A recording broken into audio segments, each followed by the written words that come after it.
Com dinheiro pode-se comprar uma casa, mas não um lar. Com dinheiro pode-se comprar uma cama, mas não o sono. Com dinheiro pode-se comprar um relógio, mas não o tempo. Com dinheiro pode-se comprar um livro, mas não o conhecimento. Com dinheiro pode-se comprar comida, mas não o apetite. Com dinheiro pode-se comprar posição, mas não o respeito. Com dinheiro pode-se comprar sangue, mas não a vida. Com dinheiro pode-se comprar remédios, mas não a saúde. Com dinheiro pode-se comprar prazer, mas não o amor. Com dinheiro pode-se comprar pessoas, mas não a verdadeira amizade. Dinheiro não é tudo, aliás, quase nada. O dinheiro precisa ser utilizado com sabedoria, humildade e generosidade para trazer a tão esperada felicidade.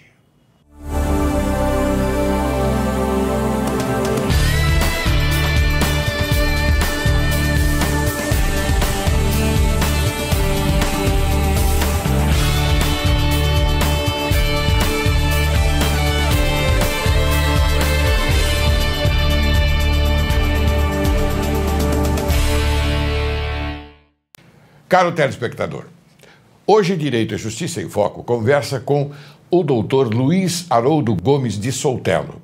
Quem é o Dr. Haroldo Gomes de Soutelo? Formado pela Faculdade de Direito da Universidade de São Paulo, Largo de São Francisco, tem cursos de pós-graduação, tanto lato sensu quanto estrito sensu, na Universidade de São Paulo e na Pontifícia Universidade Católica de São Paulo. É mestre em Direito Tributário pela PUC de São Paulo. É membro do corpo docente da Faculdade de Direito da PUC desde 1976, atualmente licenciado e demissionário em função da aposentadoria. Professor de Direito Tributário na Faculdade de Direito Padre Anchieta até o ano de 2002, cobrindo eventualmente as cadeiras de Direito Financeiro, Direito Municipal, Direito Internacional e Hermenêutica Jurídica. O currículo do Dr. Luiz Haroldo é extenso. Portanto, prefiro que você, caríssimo telespectador, o conheça pela demonstração de seu conhecimento e cultura jurídica apresentada no decorrer desta excelsa conversa. Como vai, doutor Luiz? Vai bem? Bem, obrigado, doutor Laureli. E o senhor? Eu vou bem, graças a Deus. E hoje nós vamos abordar um tema importante. Tema que fala sobre a abordagem interdisciplinar da moeda, ou seja, também a história da moeda e sua relação com o direito. Não é? E tá certo? Muito bem, você domina esse tema, por isso que você até sugeriu, lembra? A moeda, embora seja, na minha opinião, um instituto jurídico, é dificilmente compreendida se nós não fizermos uma incursão pela história e pela economia para chegar nos problemas jurídicos atuais. Muito bem. Bem, eu já tenho uma pergunta para fazer. O que é a moeda?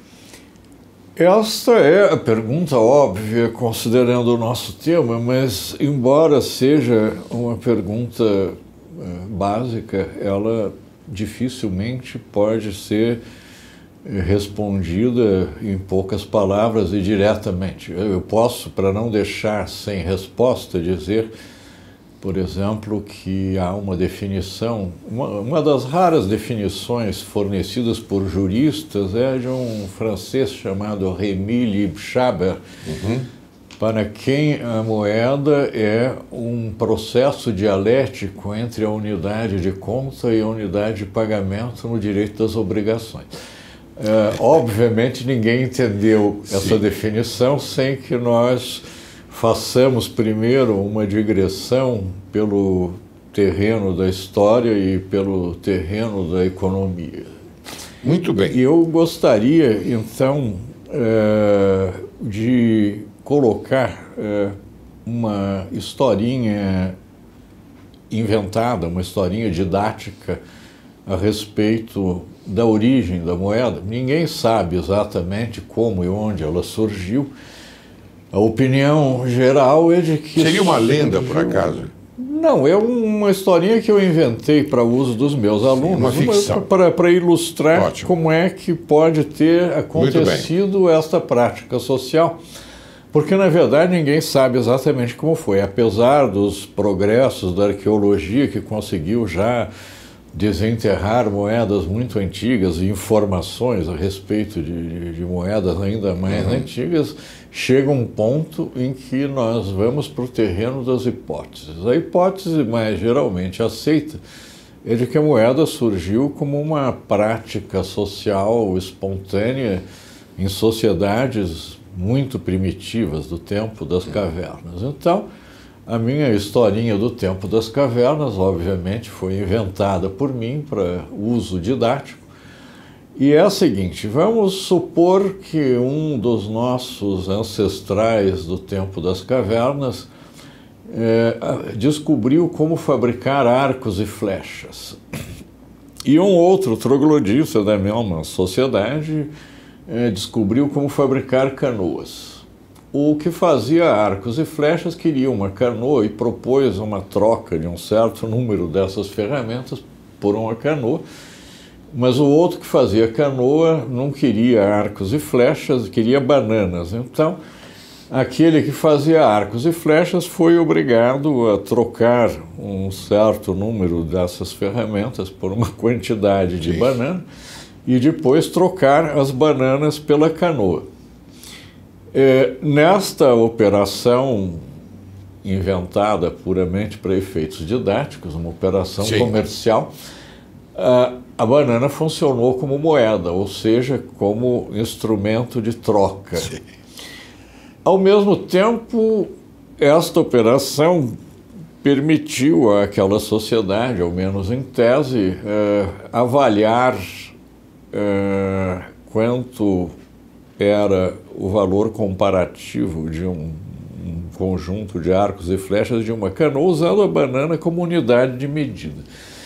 Então aqui nós temos as duas funções principais da moeda, que é funcionar como instrumento de troca e funcionar como unidade de medida de valores. Os economistas trabalham com uma definição funcional de moeda, eles não estão preocupados com uma definição abstrata, então nos livros de economia, o que nós vamos encontrar é que moeda é tudo aquilo que desempenha as funções de moeda. Então, essas questões, a questão das funções da moeda é uma questão importante. Há um professor inglês, Glyn Davis... Mas, doutor Luiz, eu queria fazer uma observação, inclusive para nós darmos ao nosso telespectador uma informação que ele está aguardando, porque se fala em moeda, automaticamente moeda se pensa em dinheiro. E aqui então você vê com esse exemplo tão bem colocado, arco e flecha, e canoas, e também bananas. E nós verificamos então que a banana nessa história toda, ela não se revelou uma boa moeda, é isto? Porque o problema da banana para ser utilizada como moeda é que ela tem uma durabilidade muito restrita. Claro, então, óbvio. Assumindo que uma canoa valesse uma quantidade muito grande de bananas, o vendedor da canoa não conseguiu comer todas aquelas bananas e não pôde guardá-las para uma troca futura. Eu ia chegar exatamente nesse ponto quando mencionei que o Glyn Davis enumera no livro dele umas 10 funções atribuídas à moeda pelos mais diferentes autores, mas o núcleo desta discussão centra nestas duas funções que eu mencionei, unidade de medida de valores e mercadoria de troca, ou instrumento geral de trocas. Estas funções, quando intervém o fator tempo, se desdobram em mais duas. Unidade de medida de valores se desdobra no referencial para operações futuras, que é geralmente mencionado em inglês, Standard of Deferred Payments. E a moeda, enquanto mercadoria de troca, se desdobra em repositório de valores, ou seja, alguma coisa durável que permita a sua utilização como instrumento de troca numa data futura, né, sem que ela se deteriore. Ao mesmo tempo em que nós percorremos essas três funções, ficou também nas entrelinhas que, para desempenhar o papel de moeda, a função de moeda, não vou usar a palavra papel, porque senão pode confundir com papel. Claro, claro. Para que alguma coisa possa desempenhar bem a função de moeda, ela precisa ter três qualidades. A primeira é liquidez. O que é liquidez? É a qualidade daquilo que é desejado por todos e, portanto, facilmente utilizável como mercadoria de troca. Certo. A segunda qualidade é a divisibilidade, porque há valores fracionários. Então, meia banana continua sendo banana, eu posso comer meia banana, mas meia canoa não serve para nada, talvez lenha, mas enfim, ela não é divisível. Então, seria muito canhestro utilizar em canoas como moeda. E, finalmente, a durabilidade, da qual nós já falamos. Tá? Muito bem. Eu vou voltar a essa questão da durabilidade logo, mas vamos agora passar para o que a história pode afirmar. A primeira moeda utilizada em sociedades primitivas de que se tem notícia e registro foram animais domesticados, ou seja, gado no sentido amplo dessa palavra. Sim. Agora, me diga uma coisa. Você falou a respeito de três qualidades. Três qualidades, você distinguiu muito bem a liquidez, a divisibilidade e a durabilidade. Então, nesse exemplo que você citou, do arco e flecha, das canoas e das bananas, ficou bem claro isso. Eu espero que sim. A banana é um bem, vamos chamá-lo de bem, mas ela é perecível.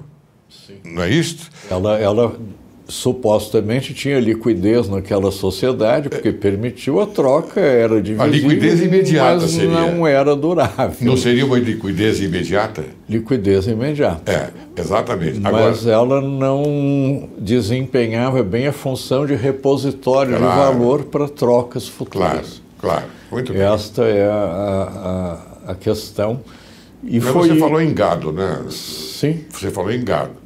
E o gado em latim é pecus. Pecus, exatamente. E de onde vem a palavra pecúnia, como você também já ressaltou, e que é o sinônimo de dinheiro. Exatamente. Não é? A primeira moeda de que há registro histórico foram animais domesticados. Sim. Só depois que aquelas sociedades primitivas que eram nômades se estabilizaram, é que elas partiram para a agricultura. Então, talvez tenha sido até a descoberta da agricultura que levou a essa fixação territorial, mas, enfim, a partir daí, o que começou a ser usado como moeda foram grãos, como trigo, cevada. Só bem mais tarde, quando o homem descobriu os metais e como trabalhar com metais, é que praticamente todas as sociedades adotaram os metais preciosos como moeda, pela boa razão de que eles têm liquidez, são facilmente divisíveis em barras ou peças de vários tamanhos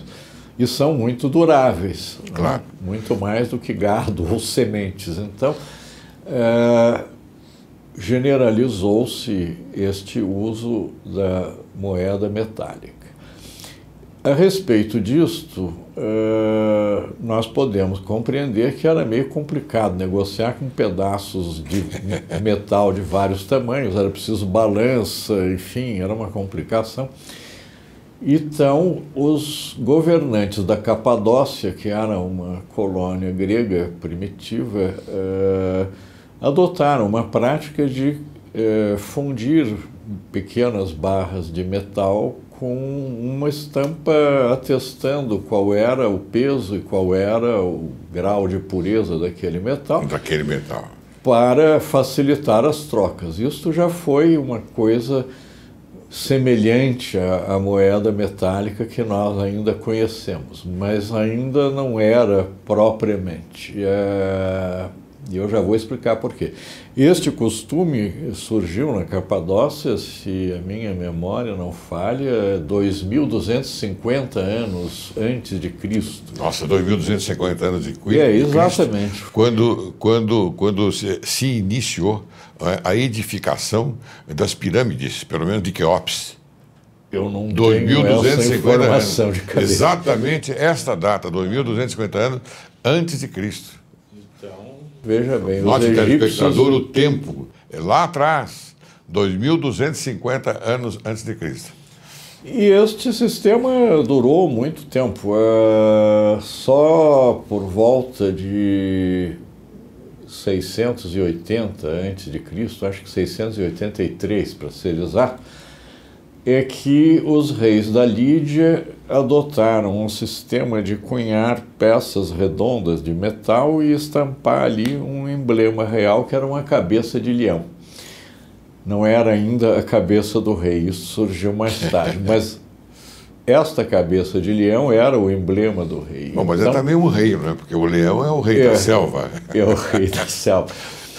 Mas era o emblema daqueles reis da Lídia. Isto fazia com que, independentemente dela ter mesmo o peso que supostamente aquilo atestava, ninguém podia recusar essa moeda sob pena de crime de lesa majestade. Nossa, olha que coisa. De maneira que a juridicização da moeda começou pelo direito penal, de certa forma, que é a sua especialidade. Exatamente. É verdade que sempre que existe uma norma de direito penal a respeito de alguma coisa, ela pressupõe uma norma que foi descumprida. Então, por baixo dessa norma de direito penal, que era a explícita, havia uma norma de direito público.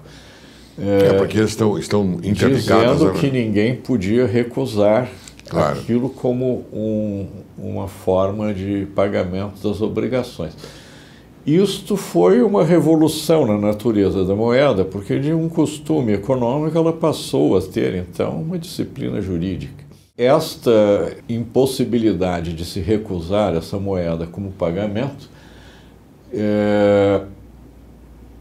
fez com que a moeda adquirisse o que nós chamamos hoje de poder liberatório, ou seja, a faculdade de solucionar obrigações, e que é diferente daquele sistema de trocas. Então, a moeda surge como um fenômeno jurídico, um instituto jurídico em 683 a.C., na Lídia.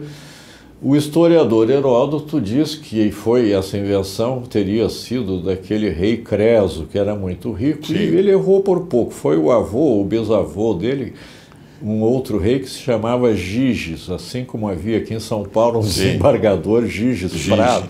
É isso mesmo. É um nome raro, mas acontece. Sotelo, você, hoje, aqui Direito e Justiça em Foco, abriu um espaço para a sua intelectualidade, para o seu poder de conhecimento. E é interessante que nós vamos buscar exatamente pessoas do seu quilate para levar ao telespectador, para que ele aprecie, não é, a sua competência, a sua capacidade e o seu valor. Então, isto é muito importante para nós, recebermos esses ensinamentos. Não é? E estamos aqui como alunos, não é, aprendendo. Eu sou um eterno aprendiz. Todos os dias eu aprendo alguma coisa. Eu acho que hoje nós, telespectador, estamos aprendendo bastante com este amigo, nobre advogado, que conhece muito bem o direito brasileiro e se aprofunda também no direito internacional. Então foi assim que a moeda entrou para o direito? Fale um pouco mais dessa máxima, doutor Sotelo. Sim, foi a partir desta criação dos reis da Lídia, que data de 683 a.C., a moeda se tornou um instituto jurídico, porque ninguém podendo recusar aquela moeda com o emblema real como forma de pagamento, a moeda adquiriu uma função que é estritamente jurídica, que é o chamado poder liberatório da moeda, certo. Ou seja, em linguagem moderna, a faculdade de solver as obrigações, né?